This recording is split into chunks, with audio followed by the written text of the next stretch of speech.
This call is now being recorded. So, good evening, everyone, and let us start with the class for today. And আৰম্ভণিতে আমি ৰাতিপুৱা যিকেইটা question দিছিলো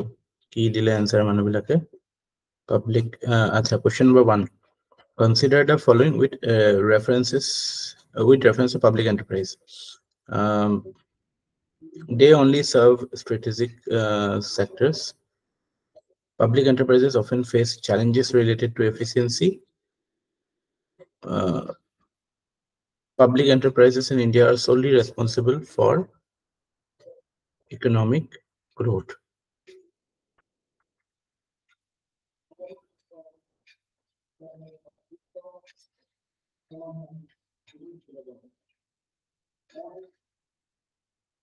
So,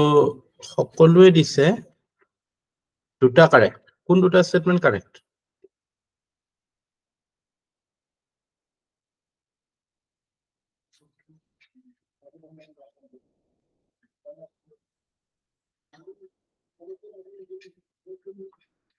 কোন দুটা statement correct?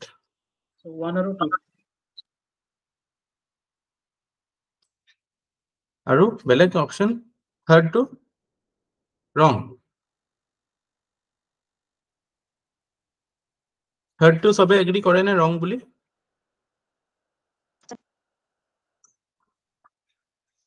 Mike তো খুলি দিয়ক আৰু I want you to participate in it because এটা কনসেপ্ট ৰং। Hard to wrong, sir. Solely responsible. Solely responsible. Solely responsible, yes, sir. Yeah, let us. তো কি আছে? কি হ'ব লাগিছিল? Solely responsible for economic growth মানে কি?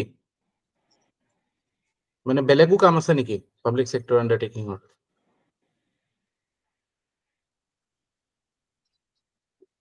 সেইটো ক'ব বিচাৰিছে? মানে স্টেটমেন্টৰ অৰ্থটো হেতুৱে হ'ব যে public enterprise in India are solely responsible for economic growth মানে এটো যে অকল ইকোনমিক গ্ৰোথটোৱে অকল তাৰ ৰেসপন্সিবিলিটি বা টাৰ্গেট বা পাৰপাস। কিন্তু আমি জানো যে ইকোনমিক গ্ৰোথে অকল পাৰপাস নহয়, আমিতো পঢ়িছো অলৰেডি এমপ্লয়মেন্ট জেনাৰেশন, হয় না? চিফ গ্ৰোথৰ কথাও আছে। সো অকল এটা প্ৰাইভেট সেক্টৰ এন্টাৰপ্ৰাইজৰহে অকল মানে economic growth can be the only purpose. So আমি গম পালো স্টেটমেন্ট 3 ইজ রং। আমি এটা স্টেটমেন্ট 2 টো চাওঁচোন কি হয়। Public enterprises often face challenges related to efficiency and competition. এটো কি শুদ্ধ স্টেটমেন্ট না?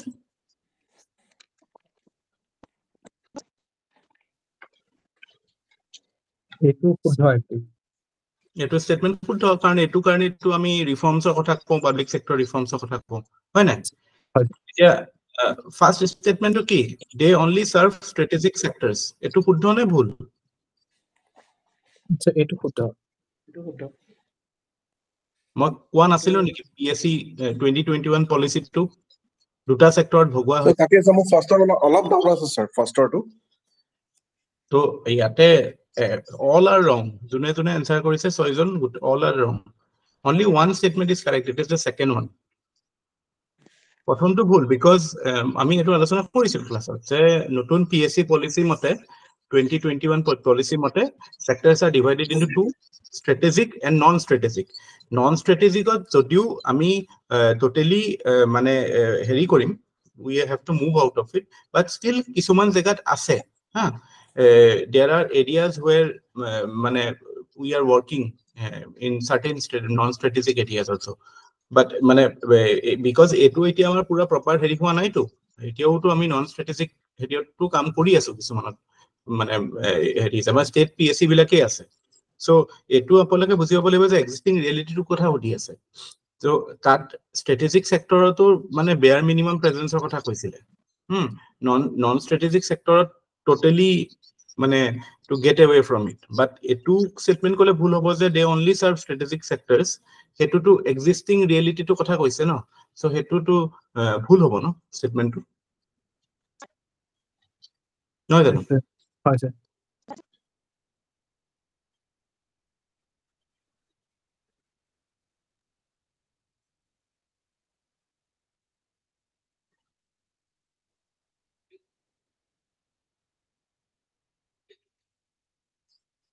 Yeah, Nandita.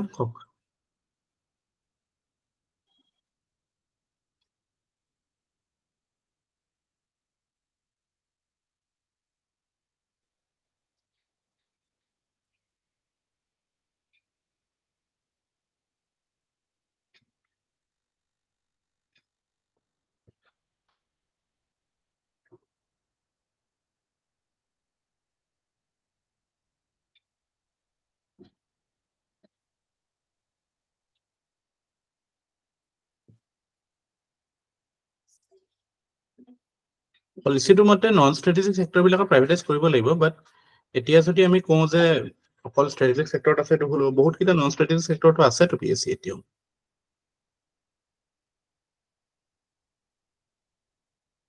প্ৰাইভেটাইজ কৰিব পাৰিছে, হয়তো নাই। এগেইন পলিচি মানে পলিচিটোৰ মতে এইটো কৈছিলে যে প্ৰাইভেট সেক্টৰত যদি সৰি নন ষ্ট্ৰেটেজিক সেক্টৰত যদি পাব্লিক প্ৰাইভেট এণ্টাৰপ্ৰাইজেছ নাথাকে তেতিয়াহ'লে যদি এন্ট্ৰিটো ইম্পচিবল হয় তেতিয়াহ'লে সেইটো বন্ধ কৰি দিবলৈ পলিচিটোত সেইটো কৈছে। চ' এপাৰেণ্টলি এতিয়া আমি যদি তাৰমানে যেতিয়া আমি আনচাৰ কৰিম ৰিয়েলিটিটো আনচাৰ কৰিব লাগিব বেচিকেলি। না কুৱেশ্যনটোৰ এটা হেৰি এটা থাকে ন, মই সেইটো কাৰণে এইটো কুৱেশ্যনটো দিছিলো। কুৱেশ্যনটোৰ এটা টোন থাকে, আচ্ছা সেইটোৱে কোনটো ৰেফাৰ কৰিছে। যদি এনেকে থাকিলে হয় যে the PSC policy says that India will have bare minimum presence in strategic sectors and privatization will happen in non-strategic sectors, সেইটো statement বেলেগ। কিন্তু আমাৰ ইয়াতটো কি বুলি আছে, consider the following with reference to public enterprises, they only serve strategic sectors। তাৰমানে সেইটো এটা মানে কাইন্ড অফ মানে ব্লেংকেট ষ্টেটমেন্ট হৈ গ'ল ন, আচ্ছা তো সেইটো ভুল হ'ব। Second to which sector experience substantial liberalization, again Nandita is correct, বাকি তিনিজন ভুল। আপোনালোকে এটা কথা ভাবক, লিবাৰেলাইজেশ্যন হৈছিল কাৰ হৈছিল, আমি কৈ আছিলো লাইসেন্স পাৰমিট কোটা ৰাজ। সাৰ্ভিসেস সেক্টৰটোতো 91ৰ আগত নাছিলেই। আমাৰ সাৰ্ভিস টেক্স কেতিয়া আহিছে, 91ৰ আগত কি সাৰ্ভিস সেক্টৰ আছিল, মানে সেইটো স্কেলত আছিলে, বাট মানে মানে হেৰি কৰাটো নাছিলে ন, ট্ৰেড আছিলে, বাট ইমান মানে গভৰ্ণমেন্টৰ মানে সিমান সেনেকুৱা এটা ইম্পেক্ট নাছিল যিটোক মানে লিবাৰেলাইজ কৰিব লগা হৈছিল। সাৰ্ভিস টেক্স ইনফেক্ট আমাৰ 94ত আহিছে। ইনফেক্ট সেইটোৱে মানে ক্লু হয় গম পাবলে যে লিবাৰেলাইজেশ্যনত ইণ্ডাষ্ট্ৰিজ বিলাক লিবাৰেলাইজ হৈছিল। আমি কওঁ যে লাইসেন্স কোটা পাৰমিট ৰাজ, একদম প্ৰথম দিনা যে মই প্ৰথম পঢ়িছিলো, আমি মনত আছিলে প্ৰথম টপিকটো কি আছিলে, আমি যে ইভলিউশন অফ ৰিফৰ্মছত প্ৰথম কি কৈছিলো যে প্ৰথম যিটো মানে হেৰি হৈছিলে ৰিফৰ্ম হৈছিলে সেইটো আছিলে যে যিটো আমাৰ কোটা সিস্টেম বা মানে হেৰি কি আছিলে টাৰ্মটো কিবা এটা কৈছিলো, পাহৰি থাকিলো ন বহুত দিন abolition হ'ল। of license Abolition of license, এইটো কিহৰ কাৰণে লাইসেন্স, এইটো for the industrial industries, okay, so the correct answer is industry, ঠিক আছে। তাৰপিছত third question, consider the following with reference to globalization। এইটোতো একদম পুৰা ডেমোক্ৰেটিক হৈ গৈছে আপোনালোকৰ দেখোন এনসাৰ বিলাক। The global flow of information is a hallmark of globalization। Again, it is a correct statement obviously। মানে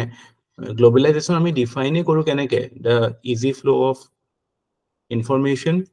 easy flow of trade, easy flow of human being, এইবিলাক আৰু। Second, globalization has transformed business into a global marketplace, definitely true, এটোতো হয় global marketplace হ'ব, 1 and 2 is correct। আৰু third to কি globalization can lead to both economic growth and income equality, এটো নাহিলে গম পাইছে নি income equality যে কৈছে, সবেতো এটো কি হয় এতিয়া হেতুৱেটো একচুয়ালি চ্যালেঞ্জ হয় যে গ্লোবালাইজেশনৰ ইকোনমিক গ্ৰোথটো হৈছে বাট ইনইকুৱেলিটি বাঢ়িছে। মানে গ্লোবালাইজেশনৰ আটাইতকৈ গ্ৰেটেষ্ট থ্ৰেট বুলি ক'লে কি বুলি ক'ব, যে the creation of phenomena like jobless growth or the fact that it has resulted into concentration of wealth or it has resulted into pockets of development while the vast ocean of poverty exists। So আমাৰ কিছুমান say areas of India or কিছুমান pockets of world are getting developed. So income equality কথাটো to globalization লগত associate কৰিব নোৱাৰো. So only 1 and 2 is correct.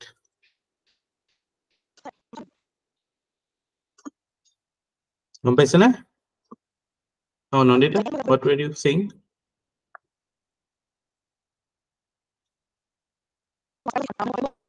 Can't you? শুনা পোৱা নাই?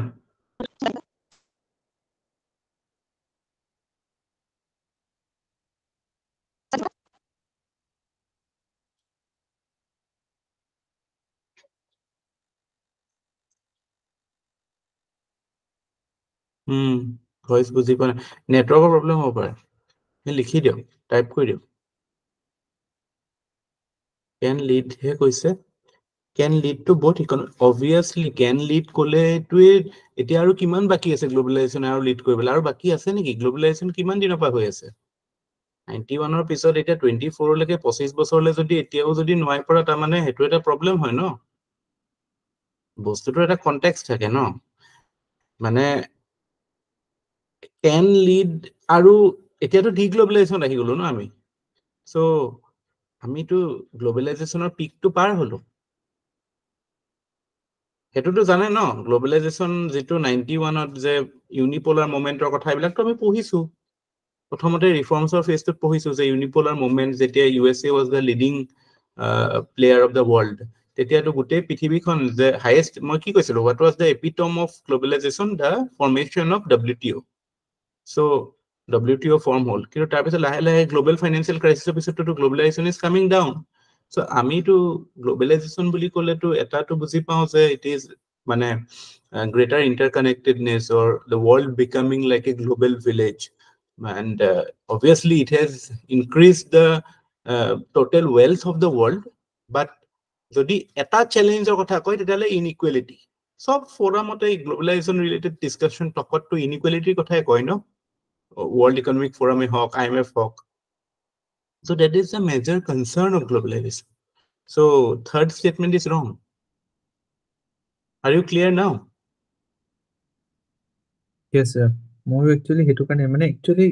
context to capture কৰিবলৈ ইস্যু হৈ গৈছিল মোৰ কোৱেশ্চনৰ যেটো কনটেক্সট টো এটো ক্যাপচাৰ কৰিব পৰা নাই মই এতিয়া। বস্তুবিলাক মানে ভাবি চিন্তি কোৱেশ্চন, হেতু কাৰণে কোৱেশ্চনৰ কোৱালিটিটো বহুত মেটাৰ কৰে। যাটা কোৱেশ্চন প্ৰেক্টিস কৰি থাকিলে পৰীক্ষালে নহয়, আপুনি সেই টপিকটো ভাবিব পাৰিব লাগিব কোৱেশ্চনটোৰ লগত। Because এটো গ্লোবেলাইজেশন can lead এটো খুব মানে জেনাৰেল স্টেটমেন্ট এটা হৈ গল। মানে এনে যদি আমি থিওৰিটিক্যালি চাও তেতিয়াহলে can lead to economic growth and income equality. Theoretically to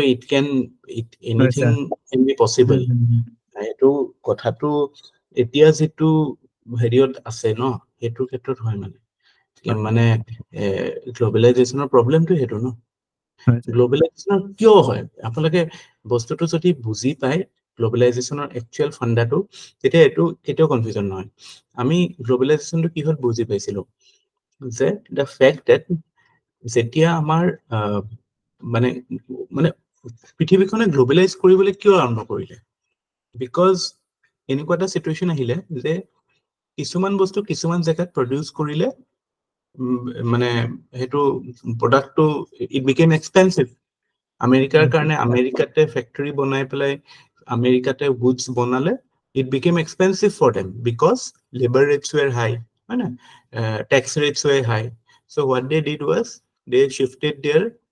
base, মানে companies at least workstations বিলাক সিহঁতে developing বা underdeveloped country লে shift কৰিলে, যাতে economies of scale হওক বা মানে যেটো আমাৰ এটা ইকোনমিক থিওৰি আছে এটোৰ ওপৰত যে লিস্ট কষ্ট যেটো থিওৰি আছে ন, যেটো ফ্যাক্টৰস অফ প্ৰডাকশন আটাইতকে যত কষ্টটো কম হওক factor cost factor কৰি, হেতু কাৰণে you try to look for markets or look for production stations where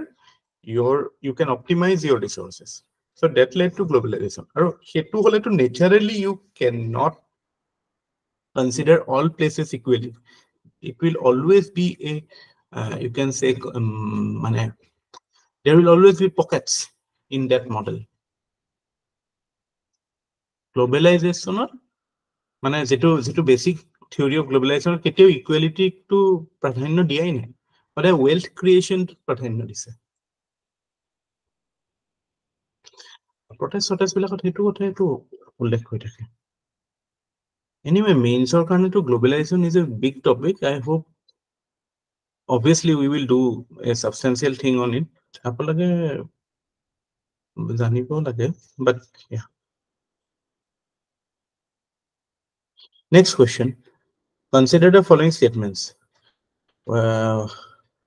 when the exchange rate is cut down by the government against a foreign currency it is called depreciation obviously এটা ভুল এটা depreciation নহয় কি কয় গভর্নমেন্টে যেটা কি করে কি কয় হেতু devaluation correct good a devaluation in a currency can only take place if the economy follows the floating exchange rate etu hoy niki floating to oite fixed to hobo pare no karon china to fixed rate ote kori thake gondogol to pegged the exchange rate etu hoise sobore buji to paise no etu question to I hope devaluation ever explain kori diokson mo alop confuse ho aso last classes মানে কথাটো এনেকুৱা হয় exchange ৰেটৰ কথাটো আমাৰ যেটো exchange rate regime এটাটো আছে fixed বা পেগড বুলি কয় পেগড এক্সচেঞ্জ ৰেট ৰেজিম এটা আছে ম্যানেজড ফ্লোট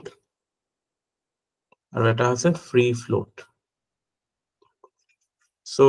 পেগড কি হয় this is determined by the government so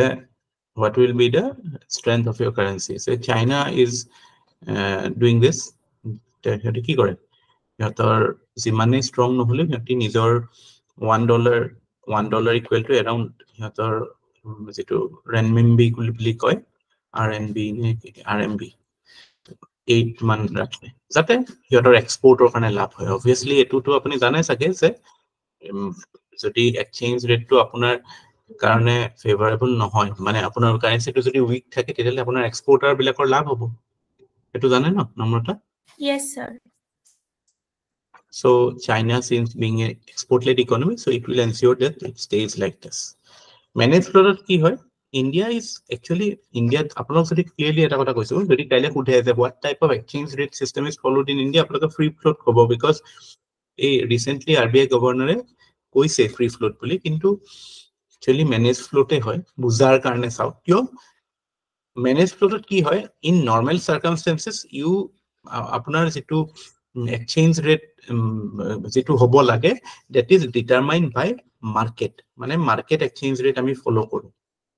মানে মার্কেট এক্সচেঞ্জ রেট মানে কি যে কারেন্সি মার্কেট বিলাকত কোনটো কাৰেন্সিৰ ডিমান্ড বেছি কম হৈছে হেতু হিসাবত it will come to a particular value সে ফর এক্সাম্পল যদি কারেন্সি মার্কেটত ডলাৰৰ ডিমান্ড বহুত বাঢ়ি যায় তাৰ মানে ৰুপিৰ ডিমান্ড কমি যাব তাৰ মানে $1 is equal to rupee to it will depreciate ৰুপিৰ ভ্যালুটো depreciate হৈ যাব আৰু ফ্ৰী ফ্লোটটো যত মানে like USA there is no interference from government at any point market jitu demand hoy etu demand supply hoy he hisabot rupee strength to ba hior domestic currency strength to up down hoi thake thik ase so jetia market or thudi hoy yato he market exchange rate etu difference ki hoy ketia ba in times of crisis government intervenes amar jeneke majote jetia rupee to bahut beshi tolole gusi goisile RBI ki korisile RBI infused dollars in the market by buying rupee মানে যেটো ৰুপিৰ সৰি ডলাৰৰ crisis হৈছিল হেতু হেৰি কৰিবলে নিজৰ forex হিচাপে ইউজ কৰিবলে RBI infused dollar into the economy and so that it could মানে কি check the flow মানে check the depreciation of the rupee এতিয়া সেই কামটো ইয়াত নহয় ফ্ৰী ফ্লোটত কিন্তু India for all practical purpose we are this only এতিয়া দুটা টার্ম আছে এটা তো কয় depreciation এটা তো কয় appreciation আৰু দুটা টাৰ্ম আছে এটা কয় devaluation আৰু এটা হয় revaluation devaluation depreciation effect to একে কিন্তু cause to বেলেগ cause to কি ইয়াত এটো depreciation when it is market determined যেটা মার্কেট ফোৰ্সৰ কাৰণে যদি কাৰেন্সিটো তললে গৈছে that is called depreciation আৰু যদি গভৰ্নমেন্টে বা প্ৰপাৰ সেন্ট্ৰাল ব্যাংক মানে প্ৰপাৰ ডেজিগনেটেড অথৰিটিয়ে যদি কাৰেন্সিটো নিজৰ মানে based on its direction the currency is going down then it is called devaluation. It is an active thing, it is kind of a passive thing that way. Yato is similarly যেতিয়া currency to appreciate when because of market forces then it is called appreciation. When it is done through active government intervention, like say RBI selling its money, selling its dollars, foreign things, it is called revaluation. Revaluation at ulta to hobo RBI dollar kini lobo market of. Karon revaluation koribo ketia laibo jetia currency to bahut beshi appreciate hoise. Hana it wants to মানে রিভ্যালুয়েট কৰিব বিচাৰিছে কাৰেন্সিটো strong কৰিব বিচাৰিছে strong কৰিব বিচাৰিলে কি হ'ব crisis কৰিব লাগিব ক্ৰাইসিস কৰিবলৈ হলে কি কৰিব লাগিব ডলাৰ মাৰ্কেটৰ পৰা আনিব লাগিব ইট ইজ অল এবাউট মাৰ্কেটত কিমান ডলাৰ আছে আৰু কিমান ৰূপী আছে ৰূপী কিমান আছে ডলাৰ কিমান আছে যিটোৱে কম আছে হেতুৰে দাম বাঢ়িব হেতুৱে সিম্পল কথা simple logic of demand price lesser the price more the sorry yeah যেটোৰ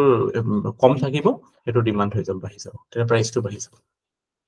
clear নে এতিয়া কথাটো Yes sir, এতিয়া বুজিছো।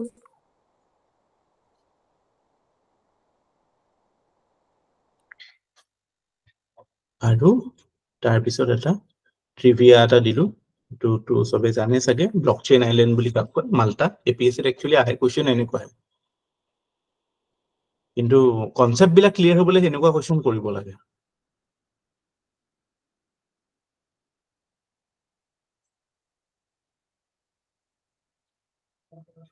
এই গোটেইখন কান্ট্রিতে কিন্তু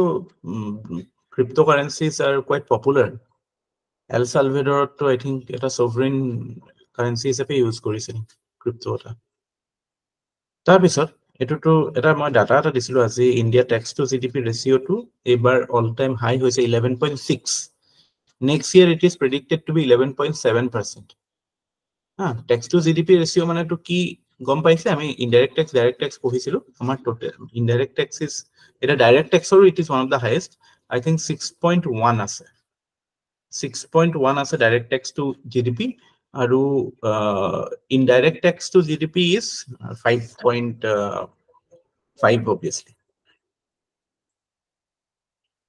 that is the but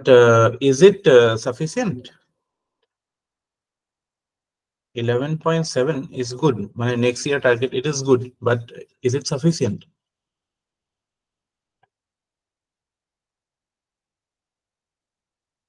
it is not sufficient countries like the OECD countries they have tax to GDP ratio of around 34%. So আমি already যেতিয়া fiscal policy to পঢ়িলো আমি এতিয়া যেতিয়া গম পাও যে revenue budget to কি হয় so revenue budget or আটাইতকৈ ডাঙৰ challenge কি revenue deficit so revenue deficit to নোহোৱা কৰিবলে we need to increase our tax base as well as tax revenue tax collection to বাঢ়িব লাগে because that is a more sustainable source of income otherwise we will have to rely on borrowings but selling of assets hebilak to mane it has the cost future generations will be at risk I don't know main tax to GDP report to main to question ahi ase ba ebilak data to use koribo lagiboi but government finance management or khetrot FRBM or khetrot how you integrate all these things is something we will have to work on but for now for prelims purposes this much is enough so now moving to the fact where like ami joakali ami pohisilu till the heri no ekhini pohilu last ki ase last topic ki ase kali so cryptocurrency so ami money evolution to gom palu evolution of money ami gom palu acha ketiaba again APSC যেহেতু আহে মই যে কৈছিলো JM কিনছ তেওঁৰ এখন famous কিতাপ আছে কিতাপখনৰ নামটো কোনোবাই জানে নেকি বাৰু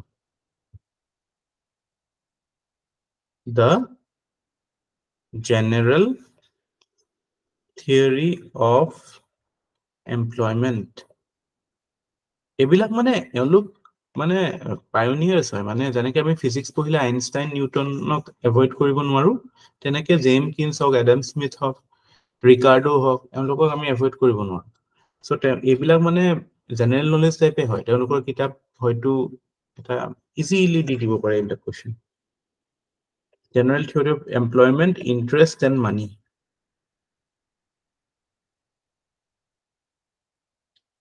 নম্ৰতা পৰীক্ষা কেনেকুৱা হ'ল হেৰি এইটো কি আছিলে CSIR ন হয় স্যাৰ স্যাৰ কেতিয়া? হেৰি বাকিবোৰ পাৰ্টটো বাৰু কৰিব পাৰিছো খালি স্যাৰ মেনেজমেন্ট আৰু স্যাৰ এথিক্সৰ কুৱেশ্যনবোৰ বৰ অদ্ভুত ধৰণৰ আহিছে মানে ইয়াৰ ভিতৰত কোনটো এথিকেল নহয় এনেকুৱা টাইপৰ কুৱেশ্যন আহিছে স্যাৰ মানে বিজনেস এথিক্সটো বেছিকৈ আহিছে আমাৰ যেটো ট্ৰেডিশনাল আমি সিভিল সাৰ্ভিসেছৰ কাৰণে যেটো পঢ়ো হেতুতকে স্যাৰ বহুতখিনি বেলেগ হয় বেলেগ না আমি প্ৰফেশনাল এথিক্স পঢ়িছিলো নহয় বাট স্যাৰ মানে হলো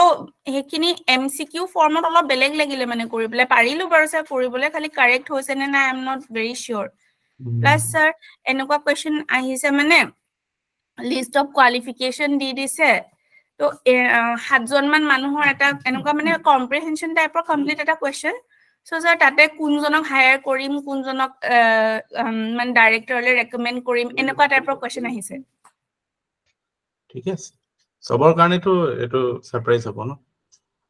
হয় স্যার স্যার দি পেলাই কিন্তু বেয়া নালাগিলে মানে পলিটি হিষ্ট্রি হেখিনি ইমান বহুত বেছি হাই লেভেলৰ অহা নাই আৰু হ্যাঁ স্যার ঠিক আছে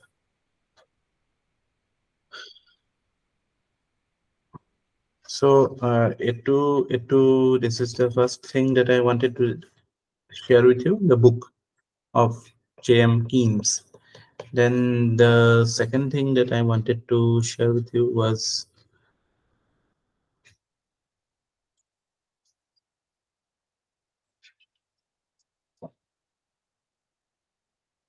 liquidity শব্দটো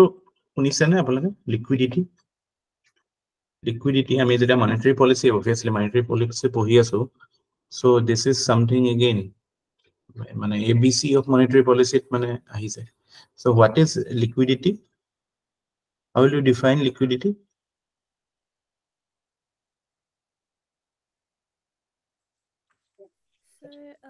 how to define liquidity Sir,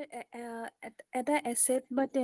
তেনেকুৱা বস্তুবোৰ আমি কিমান ইজিলি ক্যাশত ট্ৰান্সফাৰ কৰিব পাৰো yes মানে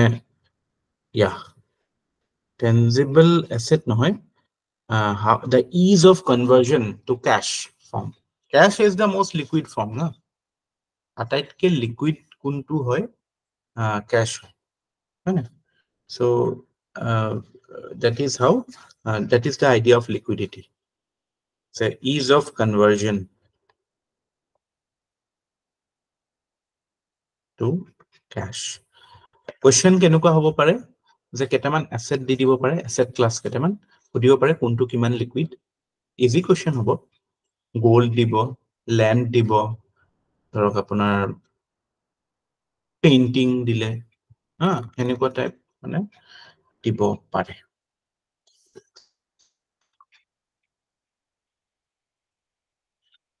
আচ্ছা তো liquidity মানে আমি বুজি পালো how easily we can convert an asset or any asset class to cash so most liquid is always cash third thing that we have to understand is that in the monetary system or more precisely in the banking system আমাৰ দুটা type of liability থাকে বেংকৰ এটা থাকে time liability আৰু এটা থাকে demand liability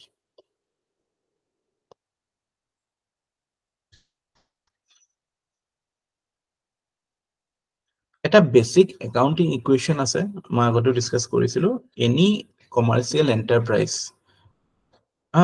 any entity with a active commercial interest say RBI is also for that matter a commercial enterprise so commercial enterprise bilakor ki thake asset thake aru liability thake so asset liability mismatch hobo nware asset should always be equal to liability. Liability siman thake ei hisabot asset thakibo lagibo. So এই বস্তুটোৰ ক্ষেত্ৰত এটা বেংকৰ ক্ষেত্ৰত there is always this মানে time লাইবিলিটিজ কিছুমান থাকে আৰু কিছুমান ডিমান্ড লাইবিলিটিজ কিছুমান থাকে টাইম লাইবিলিটি মানে কি যিবিলাক লং টাৰ্ম হয় না যেটো যত ইমিডিয়েট মানুহে পইচা বা সেই মানে সেই লাইবিলিটিটো আমি হেৰি কৰিব নালাগে কি কৰা বুলি কয় হেতু নয় এটা টাৰ্ম এটা আছে না বেংকিং টাৰ্ম এটা So, কোন টার্ম স্যার মানে No, liability eta jetia mane heri hoy mane ki maturity. maturity. Yeah. So time Date of liability yeah maturity the time to long term hoy. Huh? So time liability example ke jana kaje amar fixed deposit hol ba recurring deposit RD thake ebilak amar time deposit. So mane immediately agote pay koribo na lage mane eta time of maturity lage so ihate mane bankor upor demand to heri na thake pressure na thake but demand liabilities bilak say your current account ot jiman paisa ase savings account ot jiman paisa ase demand draft ot jiman ase ha ei bilak mane kind of your demand liability so ei dutake ekeloge generally eta term use kora jay NDTL boli etu daily figures dibo lage no bank RBI NDTL kiman ase net demand এচোপৰা sir এনএও sir দিবতো লাগে sir এচোপৰা এনএও sir দিবই লাগে RBI sir through like তারা কিবা special software আছে তাহলে এনএও গম পায় খালি স্যার ক্রস চেক কৰিব লাগিব গম পাইছে আজি আপুনি যোৱাকালি যে কৈছিল সিবিএস তেওঁলোকৰ মানে এটা নেটৱৰ্ক এটা আছে মানে আচ্ছা আচ্ছা আচ্ছা সো আমি এই দুটা লাইবিলিটি বেংকৰ থাকে এই বেংকৰ এই দুটা লাইবিলিটি একেলগে NDTL বুলি কোৱা যায় net demand and time liability ঠিক আছে সো এই বস্তুটোৰ কিয় লাগে আমি আহিম আমি মই আগতে এই কথা কৈ ললো তাৰ পিছত এটা বস্তু মই থৈছিলো আপোনালোকৰ লগত শেয়াৰ কৰিবলৈ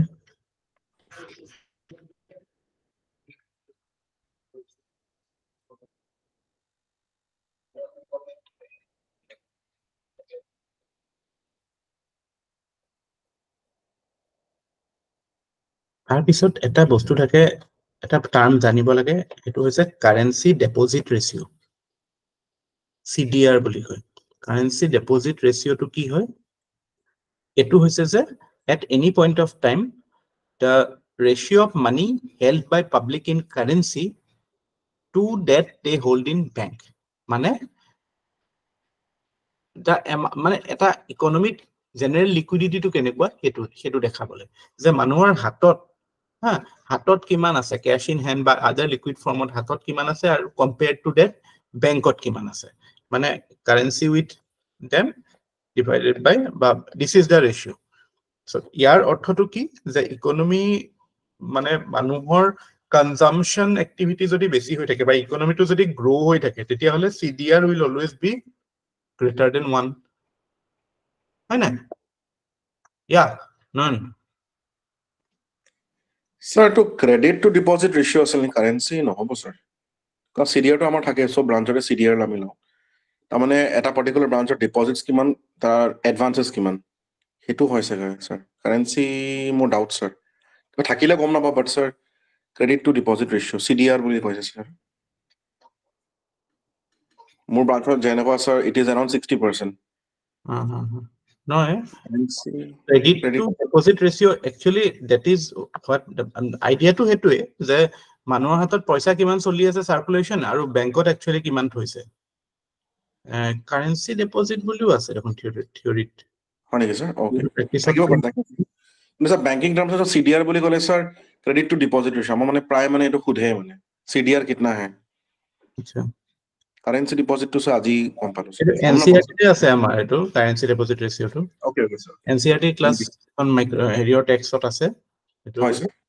সো মেবি মডাৰ্ন টাৰ্মিনোলজিত বস্তুটো চেঞ্জ হৈছে থাকে কিন্তু পৰীক্ষাত পইণ্ট অফ ভিউ পৰাটো এটো জানাই দৰকাৰী কিন্তু আপুনি যেটো কথা কৈছে হেতুৱে মিনিং হ'ব এটো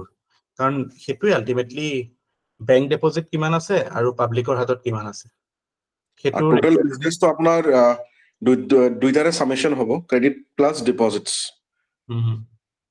ক্ৰেডিট প্লাস ডিপজিট ক্ৰেডিট খিনিটো এসেট ন মানুহৰ কাৰণে যেটো মানে মানুহে বেংকৰ লগত যেটা ইন্টাৰেক্ট কৰে either you have the coin or currency or you have some money in the bank basic idea is economy to কেনেকুৱা পাৰফৰ্ম কৰি আছে হেতু গম পাবলে currency deposit ratio is an indicator just মানে টার্মটো বুজি পাব লাগে বাই চান্স পৰীক্ষা যদি আহি যায় যে এনেকে বুলি আহিব পাৰে যে a positive currency CDR ratio indicates what it indicates more consumption in the economy or more demand in the economy or more growth in the economy because people are willing to keep the cash in their hand because they want to buy something because the economy is growing there is demand are you getting it বুজি পাইছেনে Sir, কথা fine. Yes, sir.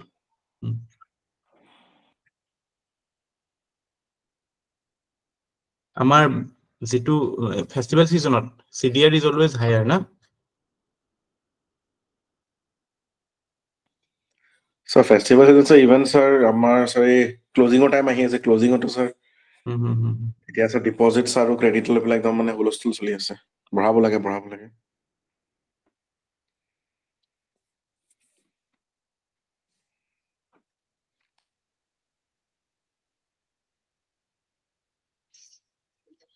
okay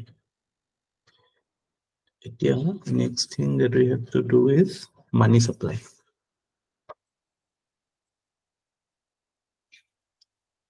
যেটো আমাৰ মানে আমি এটা হেডিওলে আহি আছো the basic idea of monetary policy মানে যেটো আমি কম যে কেনেকে কৰে মানে how they do what they want to do to আমি অকমানটো আভাসটো পাইছোই যে ইকোনমিক মানে ইনফ্লেশন কন্ট্রোল করা বা এবিলাক these are the targets না interest rate check এটা লেভেলত রাখা কেনেকে কৰে by controlling the money supply so money supply মানে কি what is the meaning of the term money supply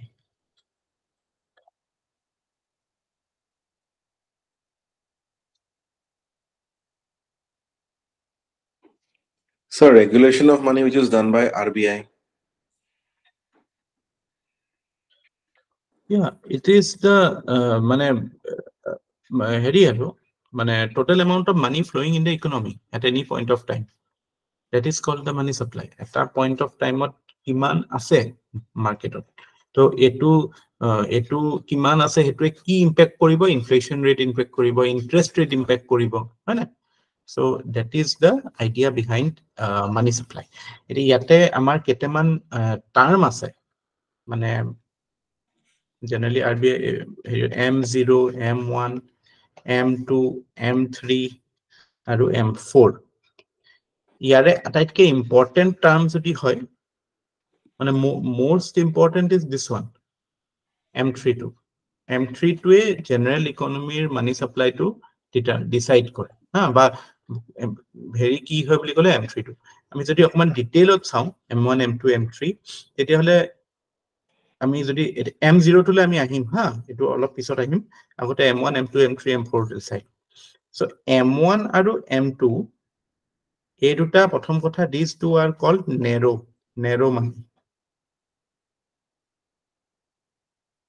whereas M3 and M4 are together called broad money কিয় হয় গম পাবা কি হয় M1 ত কি থাকে সক M1 ত থাকিব coin and currency with the publicৰ হাতত যিখিনি coin and currency আছে at any point of time plus যিখিনি আমাৰ কমাৰ্শিয়াল বেংক আছে আমাৰ কমাৰ্শিয়াল বেংকস বিলাকৰ হাতত থকা যিখিনি আমি এটা অলপ আগতে কৈছিলো কি ডিমান্ড লায়াবিলিটি বা ডিমান্ড ডিপোজিট আৰু টাইম ডিপোজিট খিনি সো ইয়াত অকল ডিমান্ড ডিপোজিট খিনি থাকিব M1 ত ডিমান্ড ডিপোজিট সো মানে কারেন্ট অ্যাকাউন্ট আৰু সেভিংস অ্যাকাউন্টত থকা যিমান থাকিব that is your M1 মানে at any point ইমান খিনি একদম লিকুইড ক্যাশ আছে আৰু যদি মই আপোনাক সুধো যে ডিমান্ড ডিপোজিট আৰু টাইম ডিপোজিটৰ মাজত কোনটো বেছি liquid which one is more liquid Demand Demand deposit. deposit. Demand deposit is more liquid. So that way, every question ahead say which of the following is the most liquid form of money in the economy? M1, M2, M3, M4 dile ataitke liquid M1 hoy. ঠিক আছে, because অকল ta demand deposit of the banks থাকে। M2 to যেটো হয় হেতুত কি হয় আপোনাৰ coin and currency with public, then demand deposit of commercial bank, demand deposit of commercial bank, আৰু এটা বস্তু থাকে আমাৰ পোষ্ট অফিসতো আমি সেভ কৰো, that is also a part of the money in the market. So post office savings account bilakot ami jiman demand deposit home, that comes under M2. But don't bother too much about M2 because that is not substantially different from M1. Okay, so M1 to what M1 or M3 is what dominates the market. So M3 is it is basically coin and currency with public plus demand deposit of commercial bank plus time deposit. So at any point of time, jimankhini bankor net demand and time liability ase aru currency it public ase, that is the aggregate money supply kiman ase hetu RBI generally a M3 to say the banks kiman at any point of time savings account or current account kiman demand ase aru time deposit kiman ase he gita milale, that is what we get broad money. This is called broad money. Aru M4 to ki hobo anticipate koribo parise sage, so coin and currency with public plus demand deposit of bank plus time deposit of bank aru plus eto DD plus TD of postal savings বা postal যেটো post office or যেবিলাক savings তাতো তো time savings থাকে no, time deposit থাকে, so ইয়াত postal include কৰিলে M4. So ইয়াৰ ভিতৰত this is the most important. Why? Because it is called the broad money, or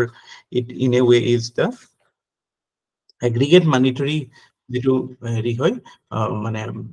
aggregate money supply M3 indicate কৰে। বুজি পাইছে? Yeah, Namrata, anything to ask? Sir, post officer kini beleg ke kyo count kore ba post office accounting to beleg ke hoy manuhe jetia post office ot hoy hetu to amar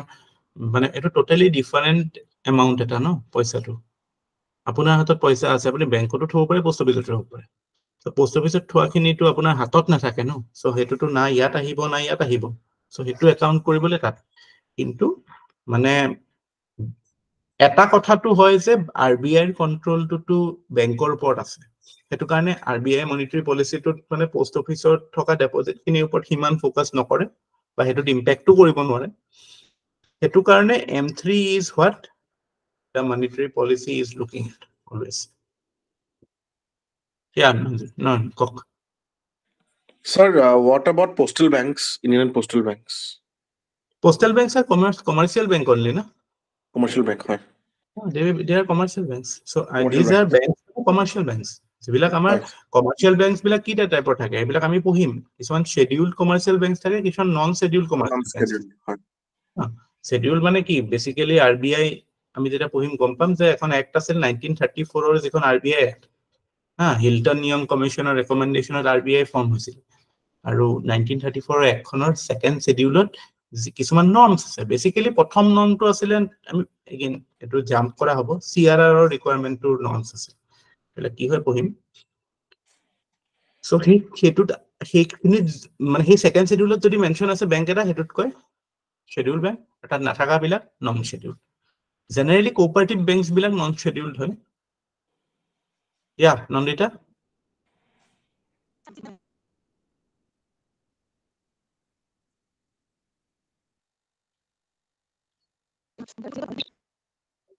আপোনাৰ network issue হৈ আছে চাগে, মই শুনা পোৱা নাই, কোনেও শুনা পোৱা নাই, মই লিখি দিয়ক।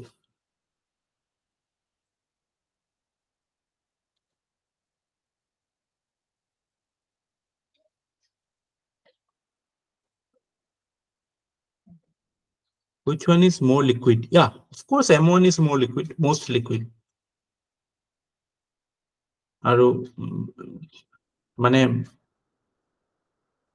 ডিমান্ড ডিপোজিট য'ত আছে সেইটো মোৰ লিকুইড হ'ব ন সেভিংস একাউন্ট কারেন্ট একাউন্ট তো বেশি লিকুইড হয়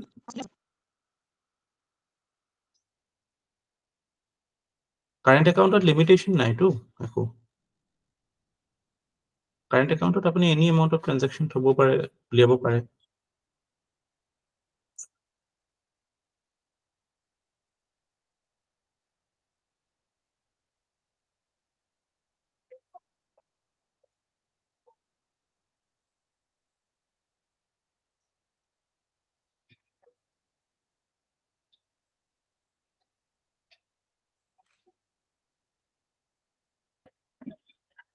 ঠিক আছে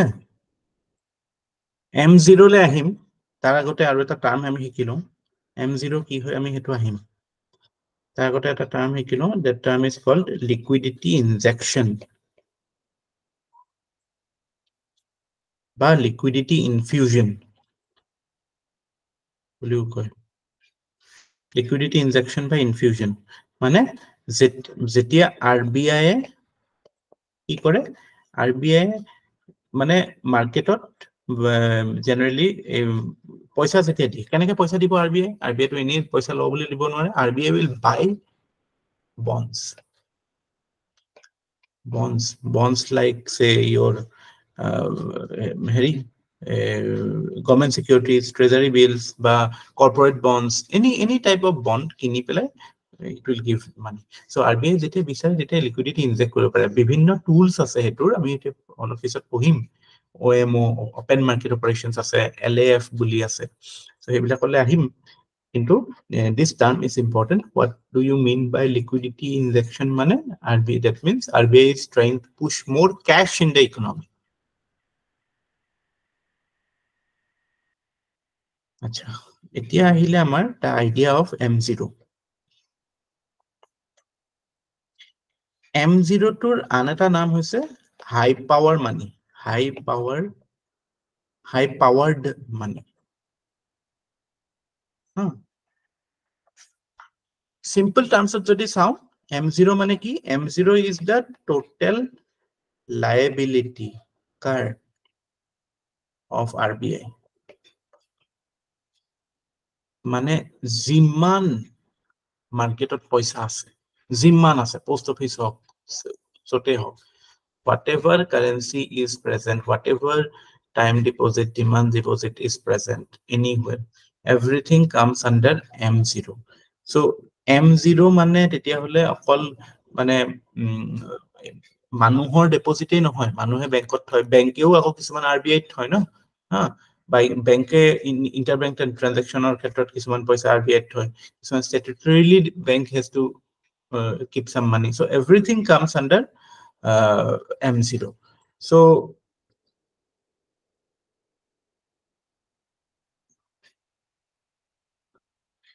RBI যেটো নতুন পইচা জেনারেট করে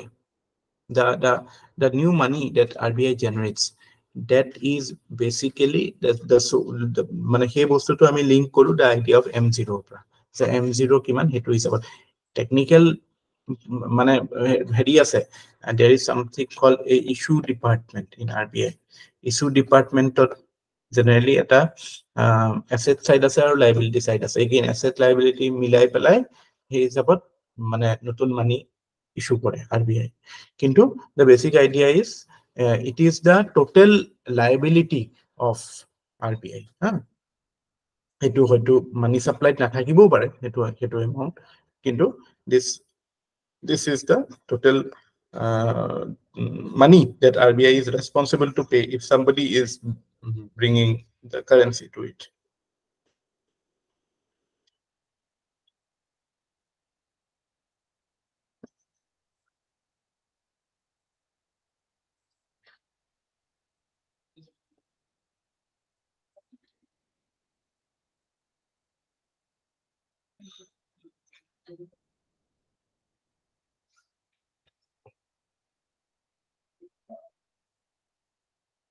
পৰীক্ষাত হেবুলি আহিব what is known as high power money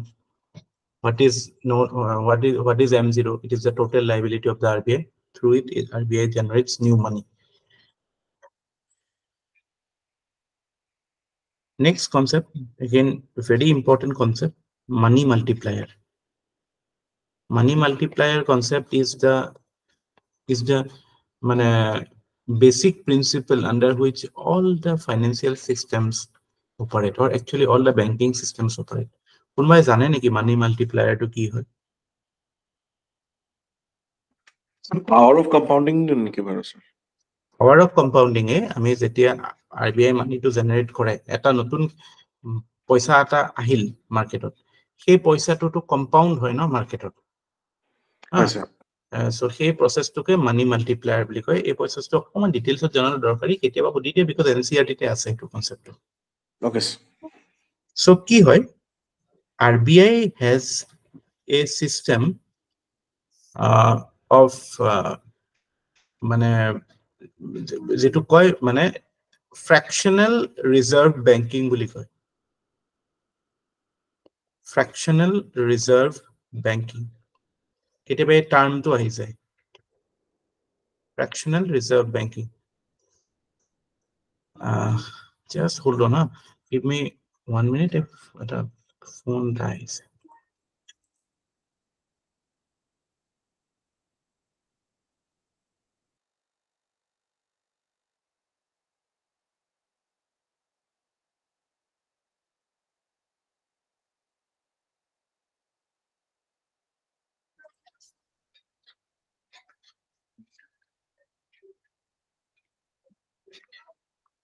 Yeah, so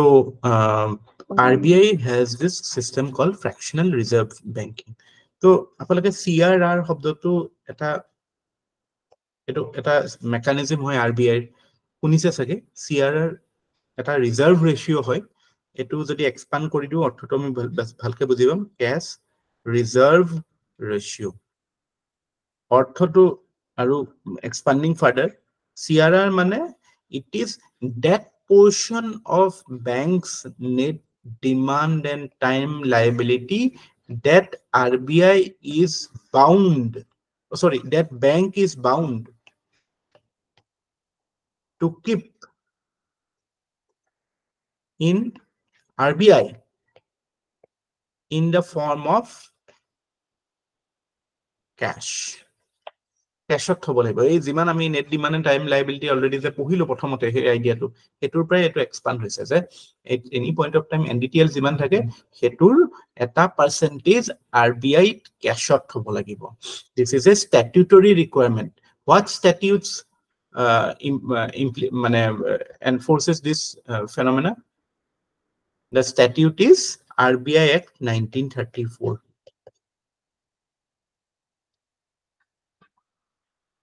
RBI 1934 আছে।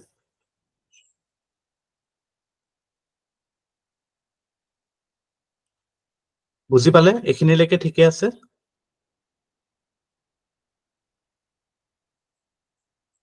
হয় স্যার।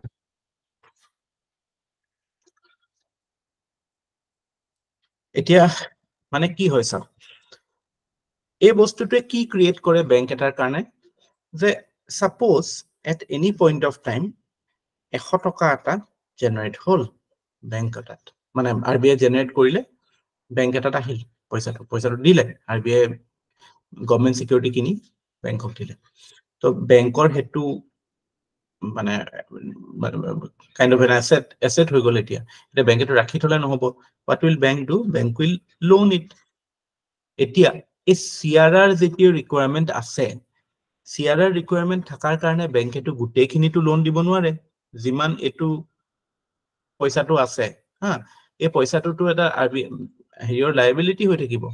সো এই বস্তুটোৰ এটা পোৰ্শন হে লোন কৰিব পাৰিব। সে ফৰ এক্সাম্পল 10% সাপোজ ৰাখিব লাগে, CRR টো সাপোজ 10% এজিউম কৰিছো, তাৰ মানে বেংকে 90 টকাৰ লোন দিব পাৰে। 10 টকা it has to keep in the form of cash in RBI.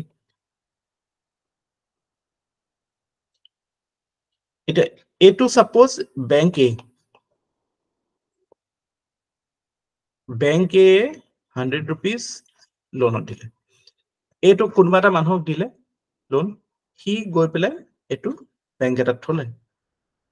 Bank B. 90 rupees. Ako bank BA loan kiman dibo paribo? 90 10% মানে 9 মানে 81 rupees loan dibo paribo. ঠিক আছে? So এতিয়া এটুত ইন্টারেস্টিং সব কথাটো। Originally to 100 টকা আছিল। এই 100 টকাটো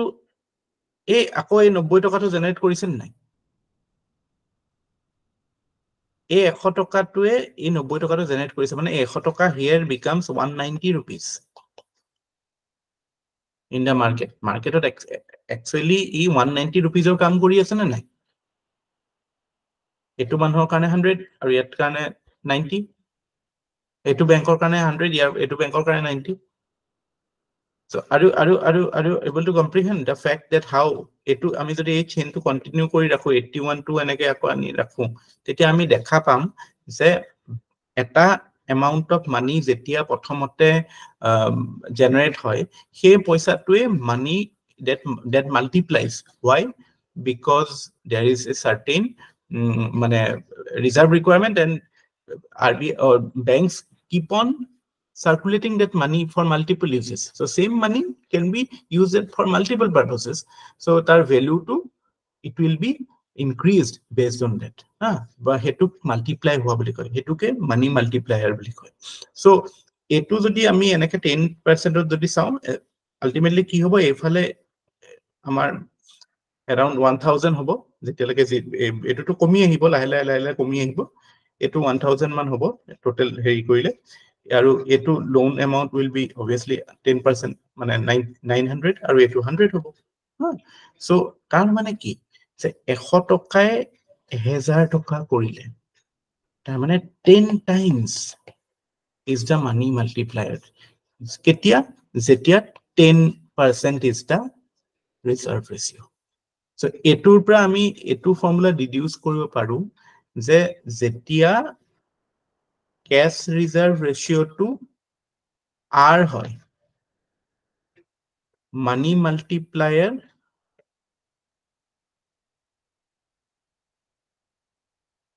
বা যেটো মানে রিজার্ভ ই জেনারেট করে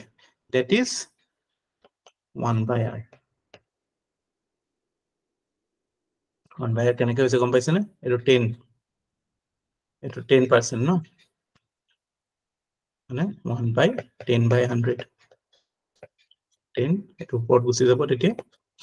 10 times মানে 10 times যেতিয়া এটো 10 থাকে এটো 10 times হেইটো বস্তুটো জানে মানে বেছি পইচা হেৰি কৰিব মাৰ্কেটত আনিব so that is what is called money multiplier and that creates more money by producing only one money we can generate multiple units of it এতিয়া আমাৰ cash reserve ratio হৈছে কিমান what is the cash reserve ratio at this point so 18 নহয় SLR to 18 oh sorry 4.5 4.5 no yes sir so হেতুৰ হিচাপত যদি আমি চাও তেতিয়া হলে আমাৰ কিমান মানি জেনাৰেট হ'ব লাগে বা আমাৰ ইকোনমিটোৰ মানে ম্যাক্সিমাম পটেনশিয়াল কিমান হ'ব 4.5 ত যদি আমি চাও তেতিয়ালে 1/r হ'ব মানে 1/4.5% হেতু যদি আমি কৰো it will be 1/45/1000 মানে 1000/45 কিমান হ'ব এটো সিসেন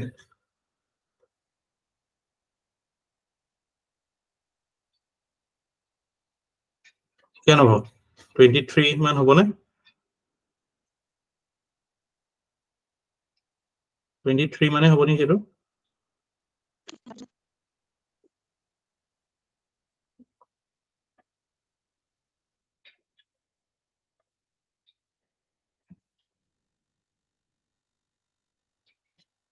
yes sir answer নে কিমান maths or answer yes sir থাকে নেকি বাৰু 23 so 23 এ ধৰিলো 22 23 22 এ ধৰিলো তাৰ মানে কি যে আমাৰ ইয়াত যদি 100 rupees হয় it should be 22 times মানে হেতুৱে 2200 rupees জেনাৰেট কৰিব লাগে কিন্তু ইন ৰিয়েলিটি আমাৰ ইমান হয় জানো ৰিয়েলিটিটো কিমান জানে আমাৰ 4.5 থাকোতে আমাৰ around 5x জেনাৰেট হয়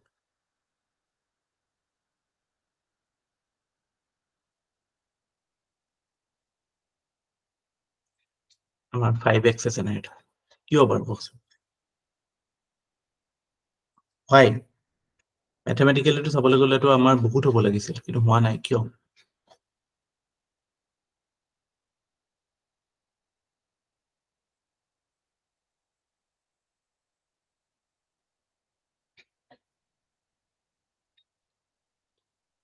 মানি কম্পাউন্ডিংটো আমাৰ যিটো পটেনশিয়াল হয় 4.5 ত কিমানটো হোৱা নাই কিয় কনজাম্পশন এন্ড ইনভেষ্টমেন্ট মানে আপুনি এটো ক'ব বিচাৰিছে গ্ৰোথ কম কাৰণে হোৱা নাই ইয়া গ্ৰোথ কম কাৰণে কি হোৱা নাই সো গ্ৰোথ কম কাৰণে স্যাৰ সেইকাৰণে স্যাৰ পইচাটো আপোনাৰ মোৰ আপোনাৰ হেৰি আৰু এসেট ক্ৰিয়েচনৰ স্যাৰ ইনভেষ্ট কৰা হৈছে in the long run actually এই বস্তুটো সেটোটো হয়ে কিন্তু আপুনি আৰু অকমান ফান্ডামেন্টালি ভাবকচোন যে মানি মাল্টিপ্লাই কেতিয়া হয় মই কি কৈছো যেতিয়া লিকুইডিটি স্যাৰ পইচাটো বেংকিং সিস্টেমত ফ্লো হৈ থাকে bank 1 bank 2 bank 3 bank 4 flow হৈ থাকিব লাগিব ন হয় স্যাৰ তো আমাৰ বেংকিং পেনিট্ৰেচন কম কাৰণে এটো মানি মাল্টিপ্লায়াৰ হিমান নহয় আচ্ছা হয় হয় বুজি পাইছো কথাটো এটো আপুনি কৈছে হেতুৱে হয় কথাটো আলটিমেটলি ডিমান্ড নাই কাৰণে আমাৰ পেনিট্ৰেচন হিমান নাই কিন্তু আমাৰ ম্যাক্সিমাম পটেনশিয়াল পাবলৈ হলে আমি ম্যাক্সিমাম ফাইনান্সিয়াল ইনক্লুজন কৰিব লাগিব ম্যাক্সিমাম বেংকিং পেনিট্ৰেচন বঢ়াব লাগিব ম্যাক্সিমাম মানুহলে মানে বেংকিং সাৰ্ভিসেস পাব লাগিব তেতিয়াহে মানি মাল্টিপ্লায়াৰ হ'ব বিকজ কম্পাউন্ডিং টো কিয় হয় বিকজ বেংকস কিপ লোনিং না টিল ইট বিকামস মানে হেতু শেষ হৈ নাযায় যেতিয়ালৈকে কিন্তু এখিনিত যদি আপোনাৰ ৰখি যায় এখিনিতে যদি ৰখি যায় তেতিয়ালে কি হ'ব 100 টকাটো 190 হে জেনাৰেট কৰিলে 2 টাইমস হল ন 2 টাইমস নহল এখিনিতে আমি কৈছো 10 টাইমস জেনাৰেট হ'ব বুলি কিন্তু ইয়াত 2 টাইমস নহল যদি আৰু বেংক নাথাকে ইকোনমিটো বুজি পাইছে কথাটো ইয়েস স্যাৰ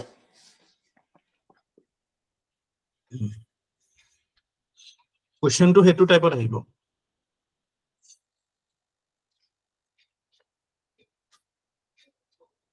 ইনফ্যাক্ট এতিয়াটো আমাৰ বেটাৰে হৈছে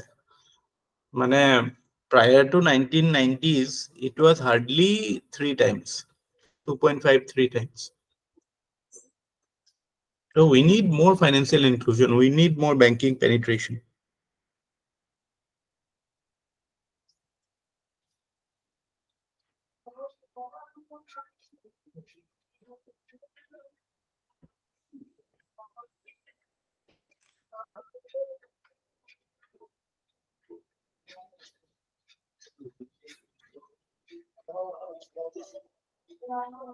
আচ্ছা এটা বস্তু লিখি লওকচোন M0 comprises of কি কম্পোনেন্টস থাকে মানে টেকনিক্যালি যদি আমি লিখিব লাগে হয়তো কেতিয়াবা প্ৰিলিমছত আহিও যাব পাৰে notes and coins in circulation with public B is vault cash in commercial banks vault cash কি হয় নয়ন এন্ড্ৰু স্যার ভল্টত তো আমি ক্যাশ রাখো কিন্তু স্যার এটা ভল্ট ক্যাশ মানে এটা ওভারঅল স্যার এটা পার্টিকুলার ব্যাংকত কিমান আছে মানে আমি ধৰি লওক স্যার এদিনত মানে আমি যেটা আমি ক্যাশ আজি যেটা আমি ক্লোজ কৰিম কালি মর্নিংত সেই ক্যাশটো আমি উলাব লাগে so at the end of the day I guess এটা পার্টিকুলার ব্যাংকত মানে through CBS RBI can monitor volt cash কিমান আছে হেতুৱে মিন কৰিব লাগে স্যার ভল্ট কেছত মানে তো দুটা বস্তু থাকিব এটাটো NDTL খিনি থাকিব পাবলিকৰ লাইবিলিটি খিনি থাকিব তাৰ উপৰিও বেংকৰ নিজৰ সিকিউৰিটিজ বা বেংকত যদি বেংকে বেছি পেলাই নিজৰ আনিছে কোবাত কৰ্পোৰেট বন্ডছন কিনি পেলাই বেছি পেলাই যদি আনিছে So nijoru henekuao to generation hoy to bankor money. Hoy sir. So hebilak mane overall jikini ase aru paisa. That will include the public liabilities also. Mane NDTL ro thakibo tate. Nice. Tarpisot C is deposits held by Government of India with RBI. This one government or deposits government of India deposit because RBI to the bankers bank buliu koy aru government or bank buliu koy mane government or karone banker hoy no RBI government accounts bilak mane interstate transactions bilak ami agote korisilu esi bisot thakute mane kiswan enukwa hoy je eta manhu Ohomot sakori kori gol retirement hoise hoi pele bole Punjabot gusi gol say for example তেওঁ তাৰ পৰা পইচা draw কৰিব বিচাৰিছে অসমৰ obviously service was in Assam so হেতু ট্ৰানজাকশন two কেনেকে হ'ব হেতু RBI লগত মানে অসমৰ একাউন্ট RBI থাকে তেওঁ পাঞ্জাবৰ একাউন্ট RBI থাকে so that is how that transaction is happening so there is deposits held by Government of India with RBI তেনেকে state government বিলাকৰো থাকে so that will be M010 obviously deposits held by commercial banks with RBI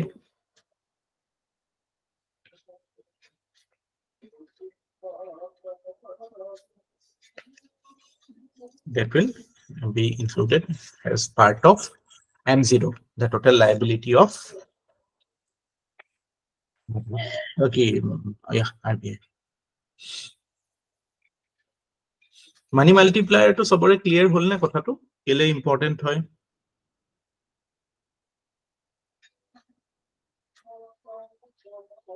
I hope yes Yes sir. Tarpisot আমি এটা basic definition yeah Bhaswati kiba ase Sir, lender of last resort to RBI bank ko loan dibo aru logote government ko dibo no lender of last resort lender of last কিন্তু sir এটা UPSC previous year question da asile tat mane hutisile je lender of last resort boli kole ami ki buji pa এটা মানে কেটামান option দিয়া আছিলে এটা option মোৰ মনত আছে স্যাৰ তাত দিছিলে যে গভৰ্নমেন্টক আমি ফাইনান্স কৰো বাজেটাৰি ডেফিসিটৰ ক্ষেত্ৰত হেতু লেন্ডাৰ অফ লাষ্ট ৰিজৰ্টত মানে আহিবনে নাহে কিন্তু তেতিয়া হেতু আনসাৰটো নহয় নাছিলে হেতু অকল বেংকৰ মানে বেংকক দিব অকল RBI বেংকক দিবটো আছিলে okay tamane lender of last resort for the banks actually RBI to bankor karone lender of first resort hoy first of bank government to RBI pare মানে লয় no government কি কৰে government or actually public debt manager RBI right so lender of last resort for the banks only I think hetu question ami explore korim baru he kotha to let us keep studying keep that hold that question with you we will inspect how that thing will materialize monetary policy কি হয় definition to jodi ami saw tetia hole prothom kotha etu ki hoy boli kole to etu eta it is a policy tool it's a macroeconomic policy tool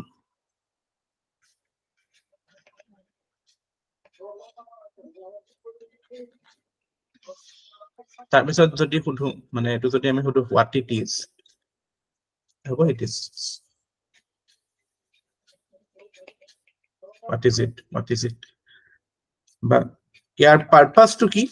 মানে গম পালো এটো policy tool এটা হয় কিন্তু purpose এটা থাকিব লাগিব না মানে উদ্দেশ্যটো কি you can say to influence interest rates মানে কিটো ৰেটত ক্ৰেডিট দিয়া হ'ব মাৰ্কেটত মানে বেংকে কিমান ৰেটত দিব বা কৰ্পোৰেট বন্ডছ বিলাকৰ ৰেটস বিলাক হেতু ইন এ ৱে ডিটাৰমাইন হ'ব বহুত ক্ষেত্ৰত মানে availability of credit and inflation interest rates credit availability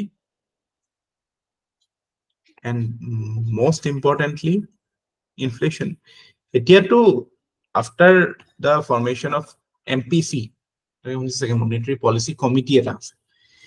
Monetary Policy Committee গঠন হোৱাৰ পিছত the sole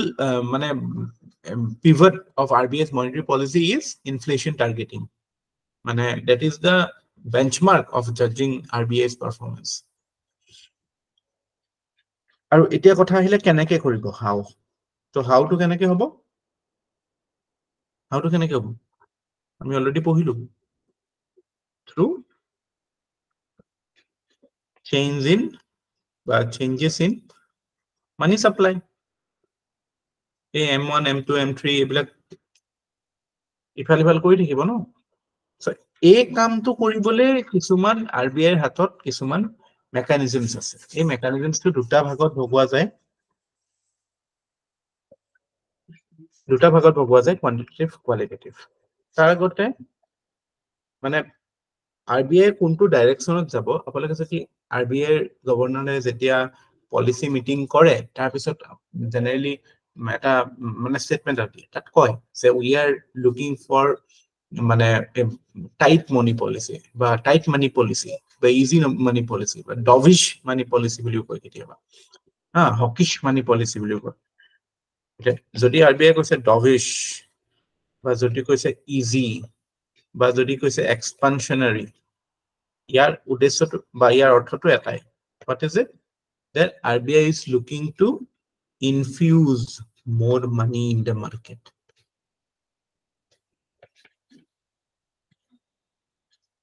আৰু ইয়াৰ উল্টাটো কি হ'ব hawkish বা টাইট মানি পলিসি যদি কৈছে বা কন্ট্ৰাকশনাৰী মানি পলিসি বুলি যদি কৈছে তাৰ উদ্দেশ্যটো হ'ব তেতিয়া হেতু যদি কয় তেতিয়া হলে তাৰ উদ্দেশ্যটো হ'ব যে RBI wants to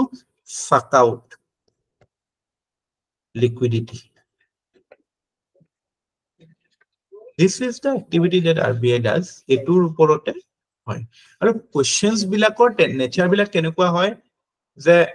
RBI এটো পলিসি কৰিলে ইয়াৰ ভিতৰত কোনটো হ'ব যে RBI যদি ৰেপো ৰেট বা পলিসি ৰেট বঢ়াই দিয়ে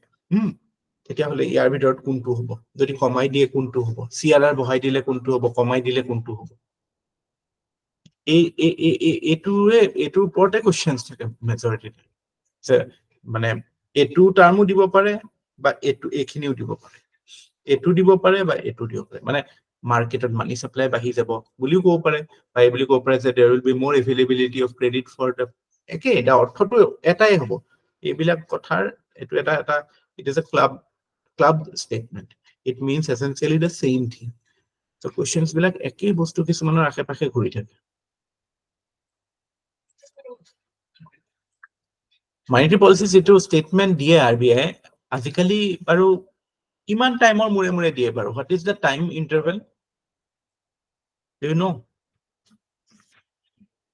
it's a bi-monthly মানে কি এমাহত দুবাৰ it's a দুমাহত এবাৰ ঠিক গম পাইছে না সবে আৰু কনফিউজ নহব কিন্তু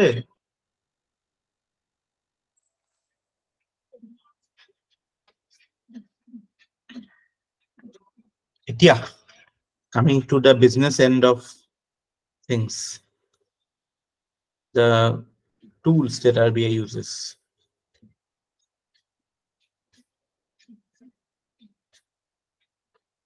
আচ্ছা এজন মানুহৰ নাম মনত ৰাখিব Milton Friedman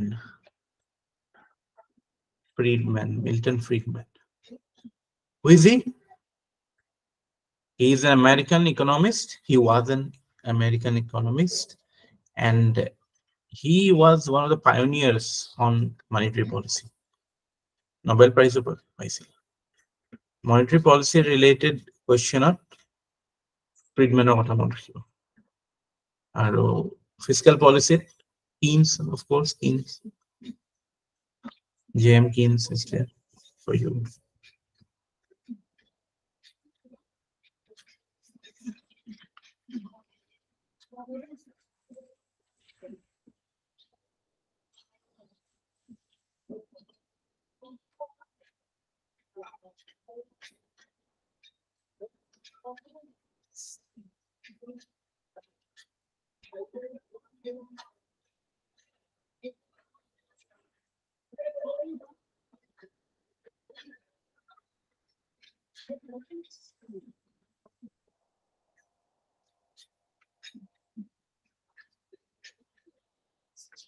আচ্ছা 14 আমি প্ৰথমতে মানে the tools that I use can be clubbed into two. এটা তো আমাৰ quantitative tools বুলি কয় মানে these are in terms of obviously numbers বিলাক এনেকে shape কৰে যাতে policy impact পৰে আৰু কিছুমান qualitative tools থাকে qualitative মানে it is more of a prescriptive type of tools or directive type of tools say to koribi etu no koribi jitu mane because RBI is also the controlling authority or supervising authority of all banks in India. So through that capacity RBI exercises certain disciplinary control over banks. So those things will come under qualitative tools of RBI. Qualitatively RBI মানে force কৰিব পাৰে বেংকক এটো কৰ এটো নকৰ কৰিব পাৰে বা মানুহকো কিছুমান behavioral change ৰ ফালে encourage কৰিব পাৰে হা কিছুমান মানে statement বিলাক যে দিয়ে ৰবি মানে আমাৰ শক্তিকান্ত সিং দাসে statement দিওতে হেতু it is kind of a there are sometimes something called মানে moral suasion বুলিও কয় it's a moral persuasion যে এটো কৰিব লাগে এটো কৰিব নালাগে বা corporate sector should come and invest এনেকুৱা টাইপৰ কথা কেতিয়াবা হেৰিও কয় so monetary policy impact to কৰিবৰ কাৰণে qualitative tools আছে কিন্তু আটাইতকে পৰীক্ষাটো আহে বেছি বা আটাইতকে relevant হয় quantitative tools বিলাকৰ ভিতৰত মানে one of মানে কেইটামান বহুত important tools আছে সবতছে যদি important tool টো কোনটো বুলি কয় quantitative tools of ভিতৰত তেতিয়া হলে আপোনাক ক'ব লাগিব OMO open market operations কিন্তু LAF is also very important liquidity adjustment facility then reserve ratios are also very important reserve ratios mane we are talking about CRR and SLR CRR and SLR কি হয় হেতু আগতে চাইলো তাৰ পিছত আমি LAF তাৰপৰা OMO সোমো লাগে তো CRR কি হয় তো আমি অলৰেডি চালো I hope we need not go further that it is a deposit mane how much of the deposit that banks has it has to pay in keep in RBI in form of cash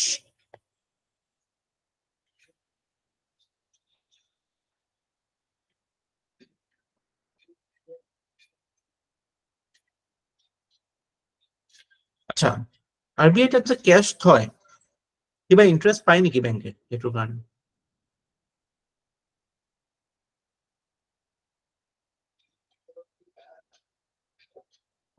কিবা profit হয় নেকি ব্যাংকৰ হা নাই ৰেপোৰেট সেপাৰেটৰ কথাই নাই মানে মই সুধিছো যে 4.5% is a big amount of money na iman paisa park kori thole to kiba to Bangkok dibo na lage jano lage na lage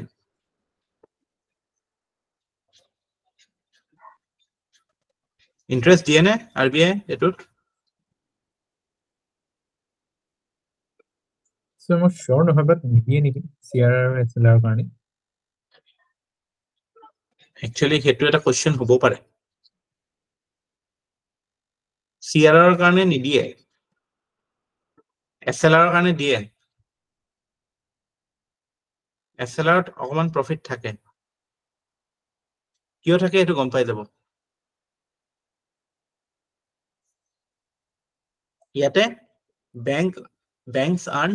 no interest on the cash deposited in RBI but when we are talking about SLR again CRR or যেটো mandate এটো important জুনদে CRR mandate to কোনটো actor পৰা আহিছে বুলি কৈছিলো মই RBI 1934 কিন্তু SLR যেটো হয় SLR full form to কি হয় statutory liquidity ratio mane it is the statutory requirement to keep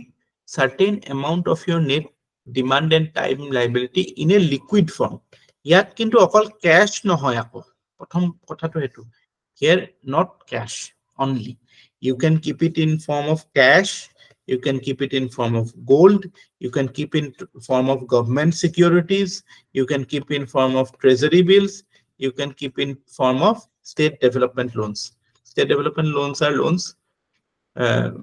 মানে state government or বিলাকক দিয়ে long term যিবিলাক loans right এবিলাকৰ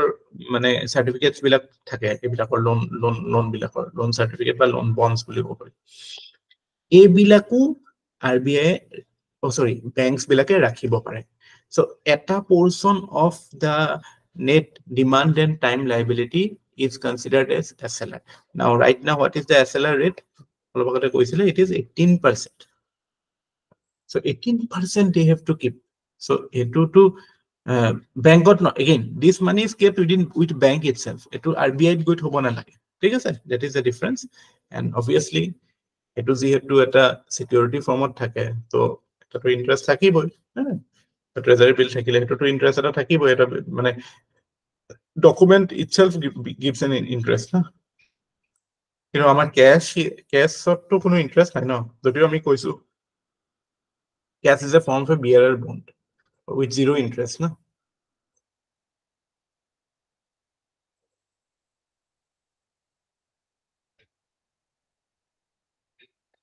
Yet, statute to key her. What is the statute?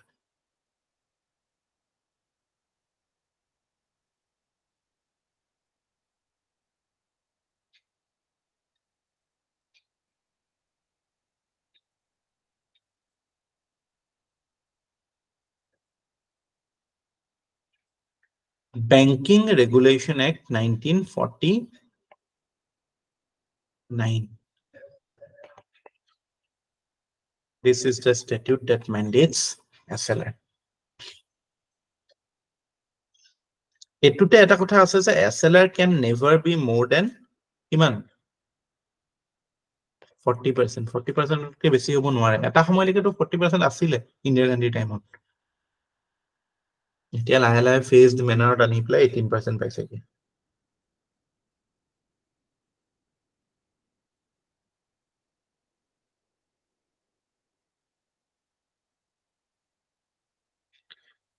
আচ্ছা যদি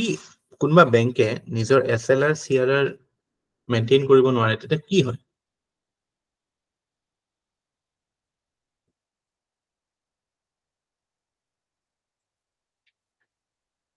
If any bank is found to be not able to maintain their statutory requirements of the reserve ratios, then what happens? Banks are penalized by RBI. Our penal rate to ki hoy? A rate to koi bank rate. We will come to it later. But for at this moment, just understand this fact. Okay, prelims when CRR SLR requirements are not met, then banks are penalized under what rate? That repo rate, reverse repo rate, bank rate, so that bank rate.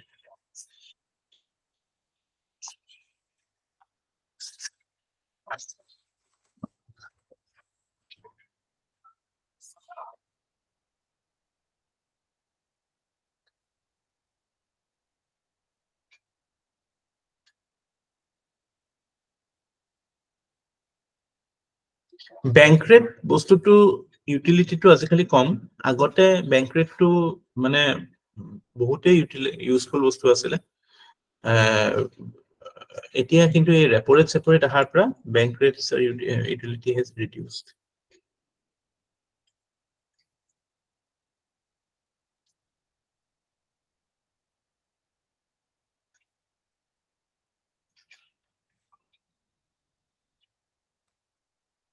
তো CRR SLR to basically দুটা কারণে লাগে আমি গম পালো এটা তো প্রথমতে আমি চালু মানি multiplier CRR SLR also plays a role মানে হিমান পয়সাটো তো আমি ব্যাংকে রাখি দিব লাগিব না হিমানটো লোন কৰিব নোৱাৰে সো যদি বহুত বেছি হাই হয় SLR CRR তা মানে মানি মাল্টিপ্লায়ার will be high না low low Low, sir. low আৰু যদি 0 থাকে কি হ'ব CRR SLR সব যদি 0 হৈ যায় what will be the money multiplier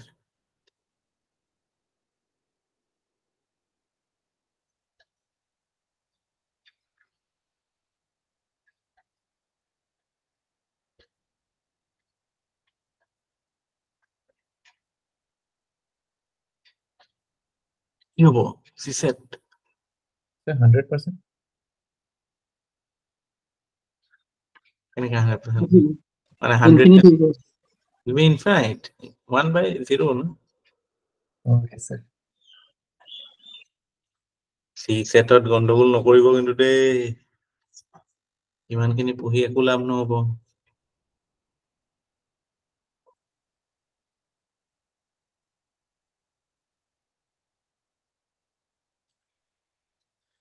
তাৰপিছত আৰু এটা কাম আছে CRR SLR কি জানা নাই আপোনালোকে এটা টাৰ্ম শুনিছেনে বেংক ৰান বুলি bank run have you heard the term bank run what is bank run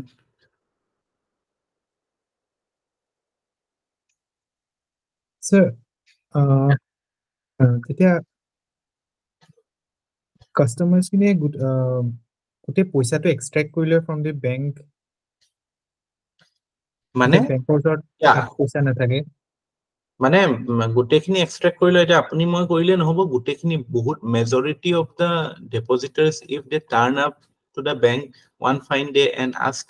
যে আমি সবে নয়নৰ তাত একাউন্ট আছে আমাৰ তেওঁৰ তাত কাইলে ৰাতিপুৱা গৈ বলে পাই গৈছোকে যে আমাৰ সব পইচা দিয়ক এটা কি কৰিব বেংকে অলৰেডি তো হিমানটো নাথাকিব পাৰে ন হেৰিটো ডিপজিট খিনি মেচিউৰ হেৰি কৰিবলৈ মানে দিবলে ডিমান্ডটো ফুলফিল কৰিব নোৱাৰিব পাৰে হেতু কয় বেংক ৰান আমাৰ মাজতে যে কিছুমান যে বেংকত যে হৈছিলে ইএস বেংকত হৈছিলে তাৰ পৰা পিএমসি বুলি এটা আছিল নহয় কোঅপাৰেটিভ বেংক এটা আছিল ন মহাৰাষ্ট্ৰ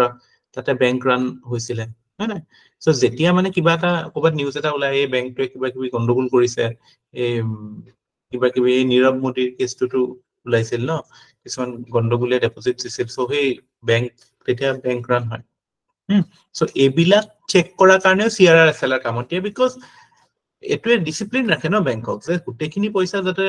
আন মানে প্ৰফেশনালি লোন কৰিব নোৱাৰে যাতে বেংকে যাতে হেৰি নকৰে মানে সাবপ্ৰাইম লেন্ডিং নকৰে যাতে কি কাৰণ এটলিষ্ট কভাৰ কৰাৰ কাৰণে থাকিব ন পইচাটো আৰু আপোনালোকে জানে নাই আমাৰ এটা there is a organization called Deposit Insurance and Credit Guarantee Corporation আমাৰ যিমানটো বেংকত ডিপজিট থাকে that is covered up to how much 1 lakh no sir মাজতে বঢ়াইছিলে স্যার 1 লাখৰ পৰা 5 লাখ কৰি লিখি স্যাৰ 5 lakhs কৰিছে ন সো এটো এটা বডি এটা আছে সো এইবিলাক কাৰণে আমাৰ ইয়াত ইউএছৰ নিচিনা বেংকিং ক্ৰাইসিস হোৱা নাই বিকজ তাতেটো কি কোনো মানুহে সেভিংস ডিপজিটত নাৰাখে সবে লোন তো সেভিংস একাউন্টত তো মানুহৰ পইচা নাই everybody is dependent on loan so banking হেৰিটো হিমান টাইট নহয় SLR CRR requirement এতিয়া হৈছে after the financial crisis in fact এটা বেসেলত এটা বেংক আছে বেসেল বেংক ফৰ যেটো মানে কাইন্ড অফ RBI বিৰাকৰ RBI মানে কাইন্ড অফ সব সেন্ট্ৰাল বেংকৰ বেংক যেটো আছে কি আছিল ফুল ফৰ্মটো বেসেল বেংক ফৰ কিবাটা আছিল বেসেল বেংক বুলি জানো আৰু বেসেল বেংক বুলি কয় বেসেল সুইজাৰল্যান্ডৰ এখন চহৰ so it is kind of a central bank to all the central banks so তাতে কি কৰিছিল কিছুমান requirement after the global financial crisis it মানে suggested certain liquidity মানে হেৰি liquidity management tools like এটা LCR বুলি এটা tool আনিছিল liquidity coverage ratio তাৰপিছত এটা আইডিয়া আনিছিল HQLA বুলি high quality liquid assets মানে basically the idea was something like ki every bank should have a buffer of 30 days মানে 30 day buffer এটা থাকিব লাগে of high quality liquid assets যাতে immediately যদি কোনোবা আহে 30 দিনৰ কাৰণে যদি যেটো ৰিকোয়াৰমেন্ট হ'ব হেতু ফুলফিল হয় মানে যাতে 30 দিনত সিচুৱেশনটো হ্যান্ডেল কৰি পেলে আগবাঢ়িব পাৰে so এনেকুৱা কিছুমান ideas asile hisile maybe APSC কাৰণে ইমান relevant নহব but still মানে how the banking crisis evolved in the Western world, it created certain problem, but we should be thankful that India has been quite prudent in creating a structure or regulatory framework which has ensured that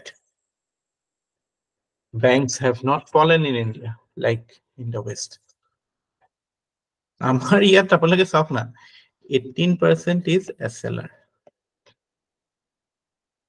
4.5 is CRI. Tar uporot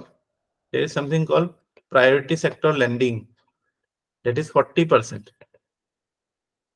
Aro amar kisuman like RRB bilakor karone to eto 60-70 hoy jay no PSL.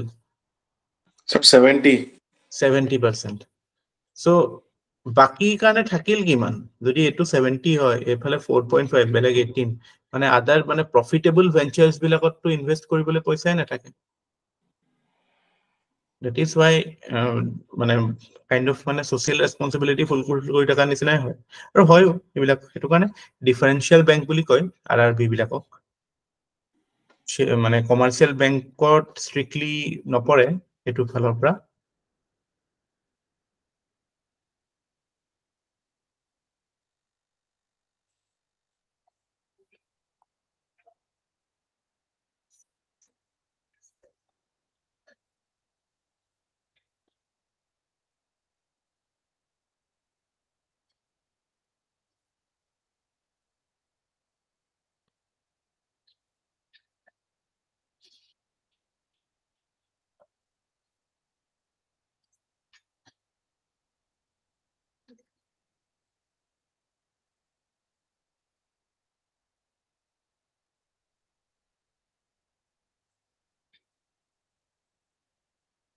acha etia now let us discuss the tools properly. Prothom to bank rate to le jao karon etu bank rate to ekdom purona rate asile. It actually was introduced through the 1934 যেটো actor কথা কৈছিল মানে RBI Act. So প্ৰথমৰ পৰা আছে এটো আৰু কাক দিব পাৰে under bank rate RBI মানে it gives it used to give long term loans to commercial banks. Purpose to asile originally long term lending to commercial banks.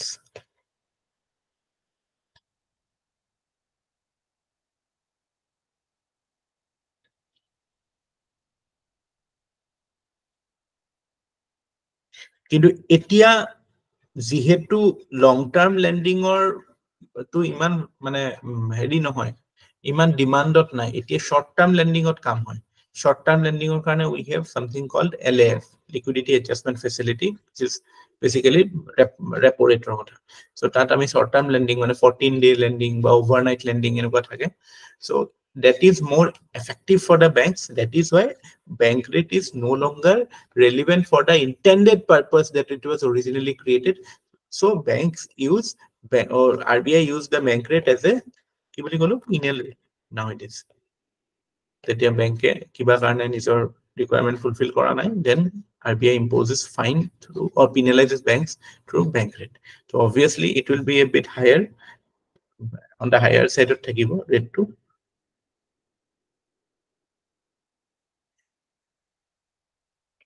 Next is your liquidity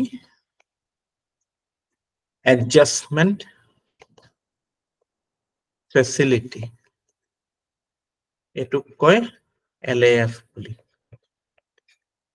Etu bostu duta mechanism ase, eta koi repo, eta koi reverse repo. Repo is short form for repurchase obligation. Background to hoise it did not or it didn't originate from মানে আগৰ পৰাই নহয় মানে প্ৰথমৰ পৰা নহয় মানে RBI form হয় it originated in the year 2000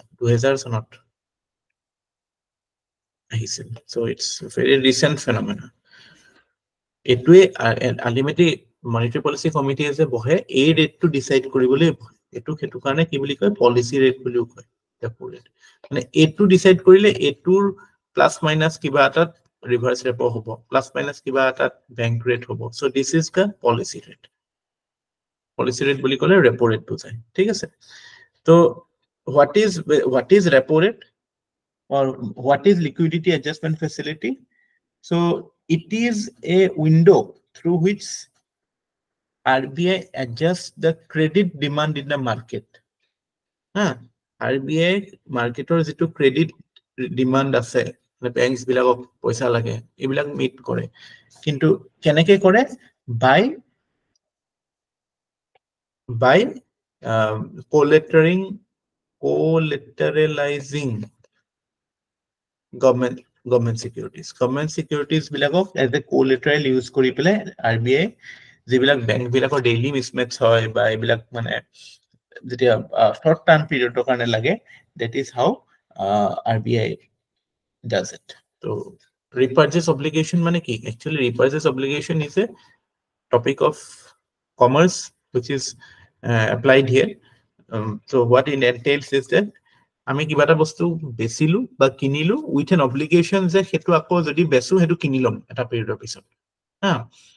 so of course হেতুত কিবা এটা আমাৰ লাভ থাকিব পাৰে বা আমাৰ লোকচান থাকিব পাৰে but the idea is ki you if RBI যদি এটা গভৰ্নমেন্ট সিকিউৰিটি কিনি আছে মাৰ্কেটৰ পৰা then there is this obligation ki আকৌ হেতু সেল কৰি দিব এটা পইণ্টৰ পিছত এই অৰিজিনাল কন্ট্ৰাক্টতে হেতু থাকিব so I agree to buy it at the same time after say 14 days I will sell it so A2 operation who are the customers of RBI or who can actually transact these things with RBI it is obviously all the clients like the banks bilake pare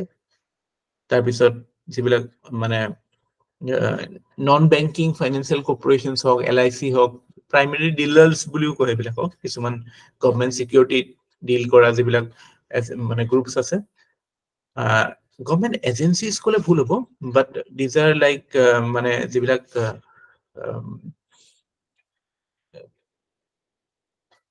গভৰ্নমেন্টৰ যিবিলাক financial ইন্টাৰমিডিয়েৰিজ হিচাপে যিবিলাক আছে ধৰক নাবাৰ্ড সাবাৰ্ডো আহিব পাৰে all India financial institutions like national কি কয় NHB বুলি এটা আছে না হাউচিং বেংক এবিলাক আহিব পাৰে all India financial institutions so all the financial intermediary related institutions banks এবিলাক ঠিক আছে এতিয়া কথা হল বেংকে পইচা লাগে বেংকে নিজৰ গভৰ্নমেন্ট সিকিউৰিটি বেছি পেলাই RBI টা যাব লৈ যাব RBI বেংকক পইচা দিব একটা repo rate period is always from মানে it can be one day বা overnight আজি ৰাতি লৈ কাইলে ঘূৰাই দিয়ে এনেকুৱা বা to up to 14 days লৈকে this is the time period তাৰ পিছত most importantly what you should remember banks cannot use the SLR securities SLR যিখিনি আছে সিকিউৰিটি সেইখিনি কিন্তু ইউজ কৰিব না SLR ত আমি কৈছিলো অলপ আগতে কৈছিলো যেতিয়া SLR কি হয় তাত কৈছিলো যে it consists of cash gold government securities তাৰপৰা state development loans treasury bills এবিলাক থাকে বুলি কৈছিলো না সো সেই তাত থকা সিকিউৰিটিজ বিলাক কিন্তু বেছি নহয় তাৰ বাহিৰে যদি security so in a way it encourages banks to buy government securities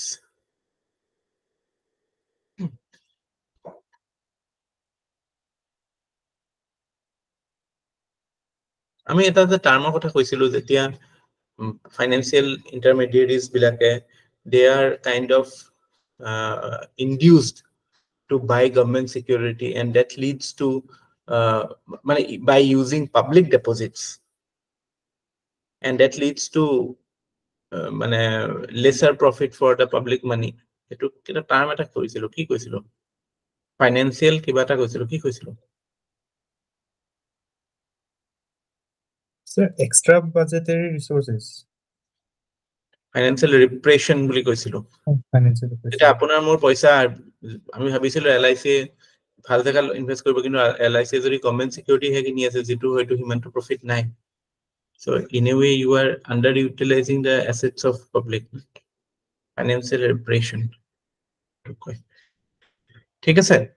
repo ৰেটটো এটো হল ৰিভাৰ্স ৰেপোত জাস্ট উল্টাটো হয় যে where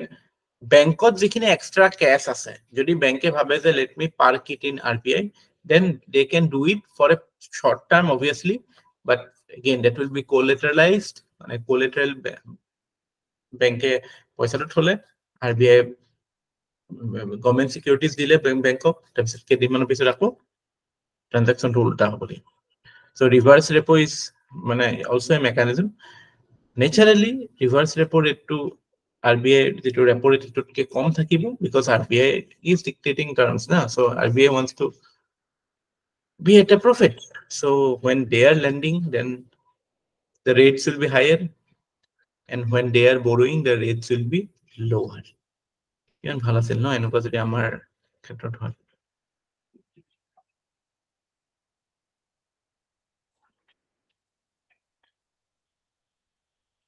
so this is basically liquidity adjustment facility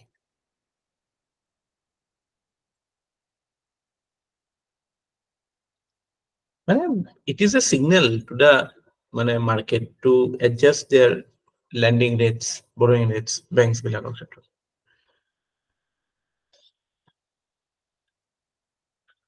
tar pisot repo rate reverse repo rate aru eta ase ki koy hetuk যেটো significant আজিকালি এটো কয় marginal standing facility what is it MSF কি হয়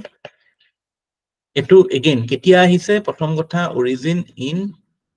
2011 তাৰ আগতে এটোৰ কথা নাছিলে কিয় আহিছে because কেতিয়াবা এনেকুৱা situation হয় banks are still short of cash for short term মানে হেতৰ হাতত যদি গভৰ্নমেন্ট সিকিউৰিটিজ নাথাকে তেতিয়া কি কৰিব মানে নন এসএলআৰ সিকিউৰিটিজ নাথাকে কি কৰিব তেতিয়া আৰবিআই কলে যে ওকে তোমালোকে গভৰ্নমেন্ট সিকিউৰিটিজ মানে এসএলআৰ সিকিউৰিটিজ খিনি ইউজ কৰিব পাৰিবা এসএলআৰ থকা সিকিউৰিটিজ খিনি ইউজ কৰিব পাৰিবা আৰু এটো অকল বেংকছৰ কাৰণে হয় দে মনত ৰাখিব MSF repo is for all মানে it can be for government or it can be for other government entities but MSF is only for banks so banks can actually pledge their SLR securities from its quota short-term loan so it is a kind of emergency borrowing at certain times for banks so emergency borrowing so etia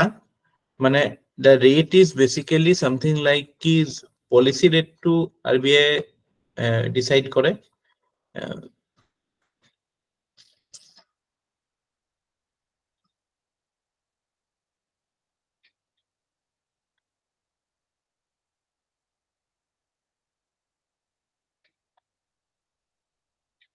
আৰু বাকিখিনি automatically সেই হিচাপত adjust হয় এতিয়া আমাৰ repo ৰেটটো কিমান হয় 6.5 6.5 তো কি হয় there is something called policy corridor বুলি কয় policy corridor মানে কি এটোৰ ব্যান্ড এটা থাকে ব্যান্ডটো কি এটা আমাৰ ৰেপোটো থাকিলে আৰু এফালে ৰিভাৰ্স ৰেপোটো থাকিলে আৰু এফালে আমাৰ MSF টো থাকিলে আৰু MSF ৰেটটো আই থিংক ব্যাংক ৰেটটো হয় MSF ৰেটটো ব্যাংক ৰেটটো হয় সো এটো 6.5 তেতিয়া এটো হ'ব 6.25